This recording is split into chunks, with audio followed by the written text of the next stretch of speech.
Hiya.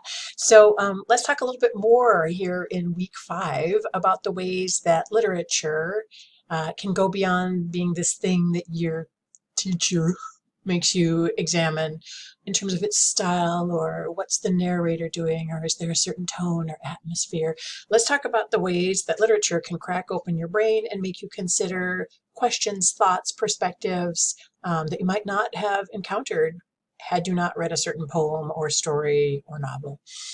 So for week 5, you have been asked to read The Holiday Season by Jane Shore, El Grupo McDonald's by Nick Carbo, and Kicking the Habit by Lawson Fusao Inada. And I have a question for you, just a little brain percolation in case you're feeling kind of ho-hum and like you need something mentally to gnaw on while you're out walking your dog. I've got a question for each story for you to consider. So there's this moment in the holiday season. Look at me addressing the text. There's this moment where there's the school kids, and in starched white blouses we marched up to the stage, our mouths the chain of O's. O's. And when we came to the refrain, Christ the Savior is born, as if on cue, all the Jewish kids were silent, except me, absent-mindedly humming along until the word Christ slipped out. So all the Jewish kids in that moment go, because of their beliefs, their religious beliefs. And for the Christians, because this is a Christian celebration, they don't even notice, realize, or understand that for the Jewish kids, like, this is a thing, and that moment of silence is speaking volumes. And so my question for you would be, as you look through your life and how you move through your days and different things you've done in your life, can you think of any time or times when you unthinkingly assumed that everybody around you was of like mind? Or maybe you were someone who, in that moment or event, knew enough to kind of observe and notice and realize that the larger group was presuming something was okay, but there was an individual or there were some people who were actually kind of uncomfortable or who were altering their behavior to try and fit themselves around what was happening in that moment. It's worth thinking about. It can happen in friendship circles. It can happen in school classrooms. It can happen in different hobbies or sports you might have played. Maybe you've traveled somewhere and you've noticed that kind of thing. But I just feel like this is a worthy question stemming out of the holiday season. Next question for you. So in El Grupo McDonald's, we see a group of retired gentlemen who still observe a very strict, nice-looking dress code, who gather at McDonald's every day to just chat, chat, chat, chat, chat. And what I love so much is that I feel like we all know about this kind of group of guys from our own McDonald's or the diner in the town where you live. Like, there are these restaurants and there's like the morning coffee clutch, right? There's that group of guys. And I'm wondering if any of you kind of tweaked to the fact that in that work that we read by Nick Carbo, it's kind of essential that they're in a McDonald's in terms of, like, that's part of the setting, but it's also part of the message that's being sent in that piece. And so the idea of the McDonald'sization of the globe, where all these American franchises have spread to all these countries around the world. Some people think, yeah, if you're a fan of capitalism and corporations, it's like, all right, this is a sign of something, good happening. For others who value cultural distinctions, like if you want to go to Italy, you don't necessarily go there because you're thinking, I wonder what McDonald's is like in Italy. You're thinking, I'd like to try Italian food made in the Italian tradition. So there's kind of a question you always should ask yourself, which is, how do you feel about cultural homogenization? And I think there's an easy answer, which is it's bad. I mean, I think most people would say, oh no, we value diversity and we hate to see everything becoming flattened around the world into becoming the same thing.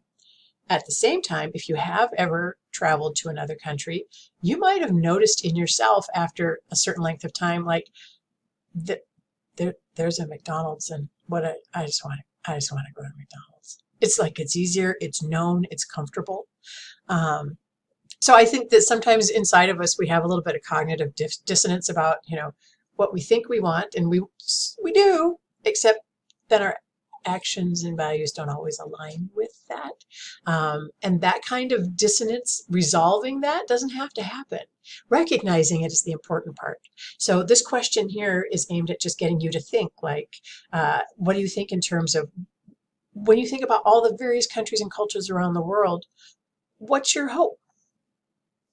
And finally, this week, a question for you related to kicking the habit, where we've got a guy that's driving and he's been speaking English all day, which he uses quotation marks in interesting ways. He has a native language and all that. So English is native to him, except it's a lot of work for him. It's exhausting.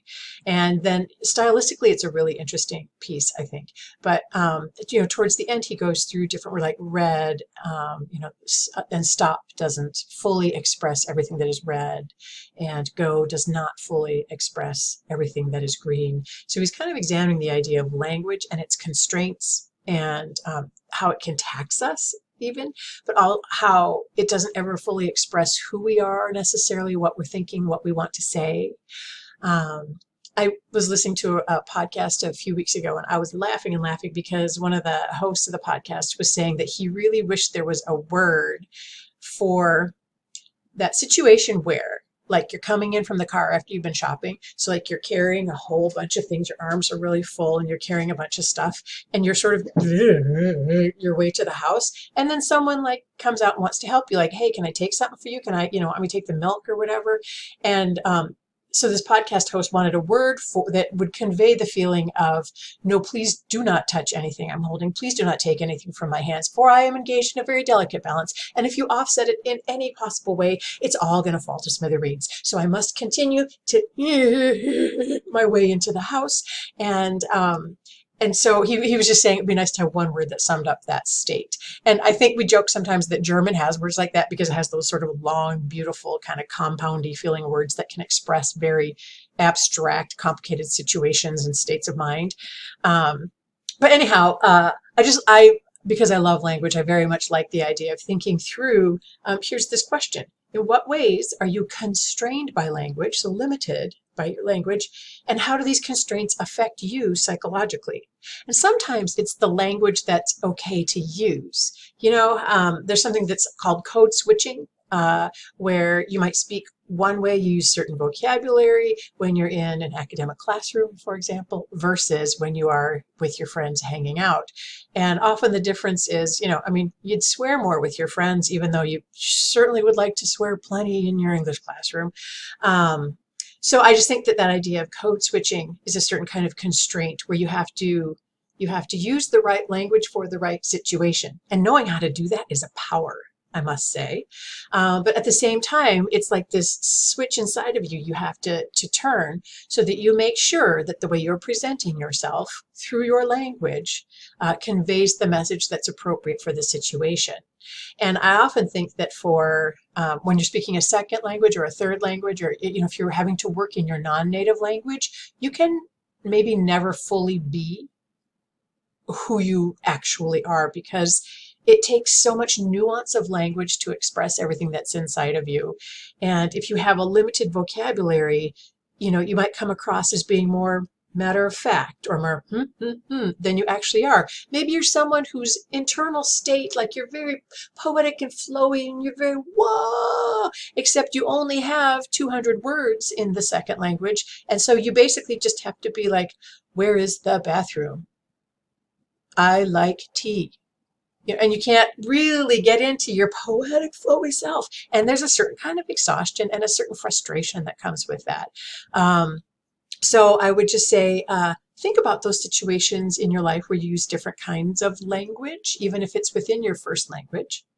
But if you have had the opportunity to be someone who speaks more than one language, also consider like the psychological effects and also just how you might come across as being a very different kind of person simply because of the limitations of the language you have. And on that note, I will say, let's leave you for week 5.